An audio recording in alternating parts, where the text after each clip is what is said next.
Good afternoon, everybody. This is Virginia from Q Kitchen and Beyond, and we are in my garden where I'm having a little bit of an emergency. I had to take my beets, you see them, that were growing quite nicely out of the container and dump the soil.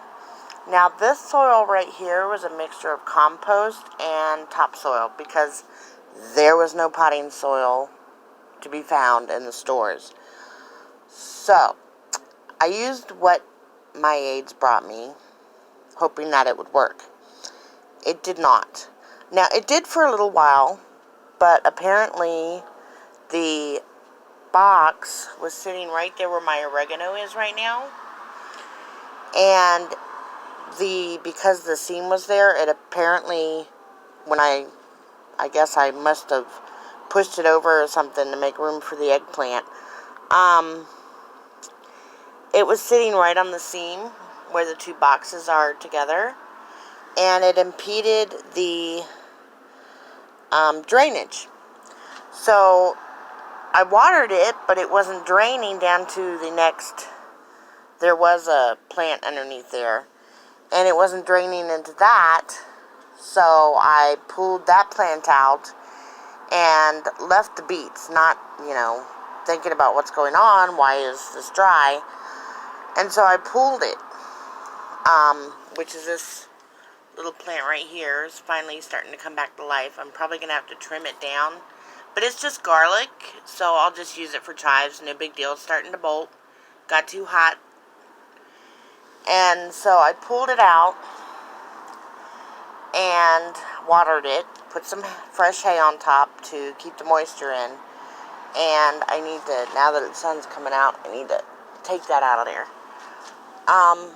Your onions and your garlics don't like to be hot, or they'll bolt, which is what it's doing right now.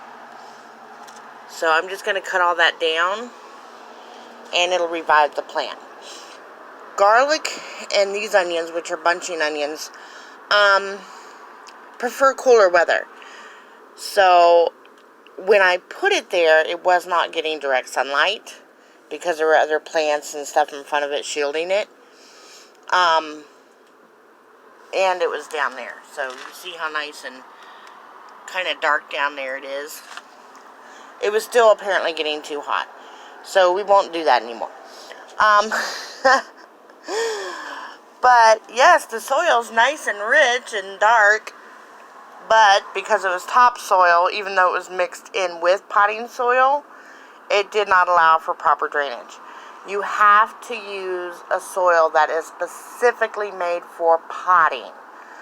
That way it's nice and light and fluffy and airy, and it allows for proper drainage, which is great. So now I have a bunch of nice thick dirt soil that I'm trying to dry out. And all of these little guys, these are all my cherry tomato seedlings.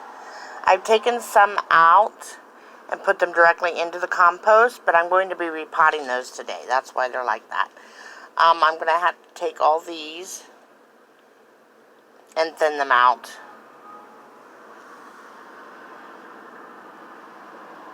But I just wanted to make sure they were in the soil so that they didn't die. Hopefully, my little, excuse me, that's a radish. I take that back. Hopefully it will dry out enough that it can still survive. But as you see right here at the base, I don't know if you can see that, it's starting to deteriorate because it got too wet. And it's attached still to the top of the beet, or the radish, excuse me. And so the radish got too wet, which of course is its root. So it's starting to deteriorate, and I'm hoping that in the nice, rich, but properly moistened soil, that it will come back to life. I'm hoping I saved it in time. There's one of my little pollinators. I don't know if you can see him. He's a little bee. I have little bitty bees that come around. I don't know where they come from, but every day they come out and try to pollinate things. And the only thing that has a flower right now, well, I think my thyme's starting to flower. Not me. I'm not a flower. Uh, is the eggplant, which is doing quite nicely now that I replanted it. See, it's got a nice, pretty little flower. It's also got other little flowers right there that are going to bloom very soon. He wasn't getting enough sun and enough warmth because I had him back here due to lack of space, but I did have my red and blue grow light on him, so I was hoping he'd be alright, and, well, he's doing much better now. I put him in a much bigger pot. That is a 1.5 gallon pot there, and now he's doing quite nicely, so we're good.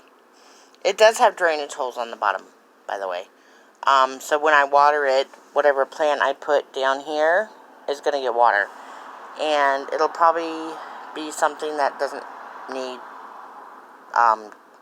or that can deal with indirect sunlight, but also deal with the heat. I have no idea what I'm going to put down there. I'll think about it. Probably one of my herbs. They can do fairly good with that. But I'll figure that out later. Right now, I got to get all these tomatoes, these cherry tomatoes, in their pots. And I've cut the heads off of a great deal of 2-liter bottles and put little irrigation holes in the side. So that's what I've been using. That's what these are right here. These are all cherry tomatoes. And I still have quite a few more to do. So the good thing about the cherry tomatoes is I can put them in my windowsill, and that will give them enough heat and light that they will grow. I just have them out here right now because I'm trying to harden them up. They've been out here the entire time, just in the shade. So they're pretty much used to it. They were in little milk cartons, which I had my daughter take to the recycle bin already. They had holes in the bottom, but because there is a plastic coating on the outside of them, it started to deteriorate the bottoms, which is what I wanted to do. That's specifically why I grew them in the milk crates, or in the milk cartons. But I just haven't had a chance to get them thinned out. So that's what we're doing now, so we can save all these little plants. Lots and lots of cherry tomatoes. Lots and lots of containers that I've got to still cut down. So that's what I'll be doing today, apparently, is saving the cherry tomatoes, repotting them all, and getting them back out here in the nice warm sunshine. This right here is either pole beans or cucumbers. I looked it up trying to figure it out, and it looks to be that they are the seedlings from the beans that I had tried to seed, or to get grow from the seeds itself. And they weren't growing, so I threw them in my compost pile. Well, apparently that's all it needed, because they sprouted up. That is a compost in place box. So I put the compost into the box, and apparently the seeds were in there, or at least one bean was in there, and it sprouted up. So now I am constructing some experimental trellises, and soon those will be around a trellis so that they can grow. And there's my mystery oriental broccoli. It's growing quite nicely too. It is going to seed. Broccoli are cool weather. They like the cooler weather. So it started to bolt and go to seed. So I'm going to be trimming the seeds off soon. I just wanted all the flowers to die so that the little seed pods, there's little bitty seed pods there, will be mature enough to start growing. Or to save for, maybe January or February. That's pretty much what I'm dealing with today. So those are just tomato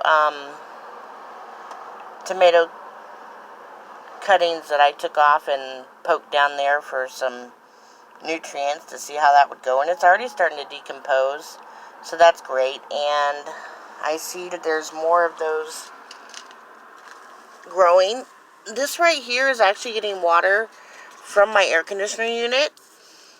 And so I have not actually watered this container in about 3 weeks, and it's getting plenty of moisture from the drip from the air conditioner. So I see there is another little bean or something growing up in there. I need to take that down. There's some more growing there. Whatever they are, they have to be trellised. Either they're beans or they're cucumbers. Either way, they have to have a trellis to climb up. So that's what I'm going to go do today after I cut down some more 2 liters in juice bottles and put some drainage holes in them and get these little cherry tomatoes in their containers. So, everybody have a great day, and I will see you on the next one. Bye.